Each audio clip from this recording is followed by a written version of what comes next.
My name is Sebastien Gonnet. I'm a vice president at NERA Economic Consulting. I'm based in Paris, but I also spent time in China for 3 years. I'm here with Alain Berlier, who is the head of tax for Europe and Black Sea for Louis Dreyfus Commodities. Good afternoon, Alain. Thank you, Sebastien. Thank you for the invite. We will be covering today a challenging and interesting topic, which is value chain analysis in the context of transfer pricing. Alain, my first question to you is that I know that you've had experiences with respect to using and preparing and defending value chain analysis in different multinationals. How useful this value chain analysis tool has been in the context of designing a policy and defending it vis-à-vis tax authorities? It was really a strategic choice in those two different companies because we did not have any clarity about the value drivers, the key value drivers of those companies and those groups. So it was a prerequisite to do before starting to make any kind of transfer pricing design. And in both cases, it was a large success. It was even a success for the C-suite, because they realize things they didn't realize in terms of investigation of and also assessment of the respective value of one activity against the other, discovering intangibles also, hidden intangibles. So it was a long journey, which was an excellent foundation also for the last step of a TP activity, which is the pricing of transactions. And in this respect, that makes a good transition in respect to the quantification of a value chain. How easy it is to quantify the value drivers, and what is the link between value chain analysis and selection of transfer pricing methods? Yeah, that's the tricky part of it, because I think that the value chain analysis is very much a qualitative assessment based on very different kind of tools, like interviews, some kind of economic analysis.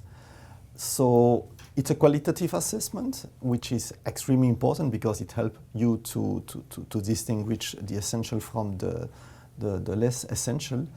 But at the end of the day, when it comes to pricing the transactions, I think that an economic analysis, a real one, a classic one, based on finding the right TP methodology and the likes is essential. So to summarize, I would say that a VCA, a value chain analysis, is a prerequisite. It helps, but it is not the end of the story. You also need to make your homework, i.e. developing a decent economic analysis, but it will help. Yeah. So both are essentials. That's also the impression that we got from the consulting part, that companies are more and more interested in digging into the value drivers of their company as a foundation of their transfer pricing system. Absolutely. And from your side, Sebastien, if I can ask a question, do you feel that a value chain analysis today is properly used by multinationals? Is it used like I was trying to say, or is it totally different?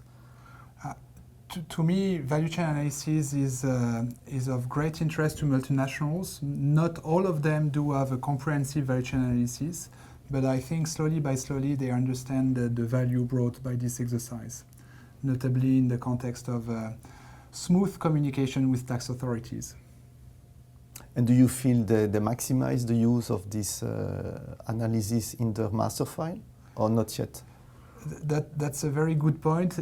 Some are maybe hesitant to include value chain analysis in the master file, but slowly by slowly we see more and more analysis of such kinds embedded in the master file. And do you feel that we need an external advisor to make a good VCA?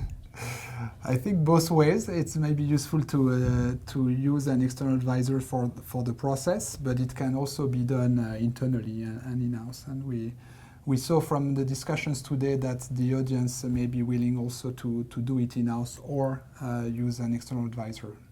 Thank you very much, Alain. It was a pleasure to have this interview. Thank you for all the people that made it possible, and we'll meet next year. Absolutely, in London.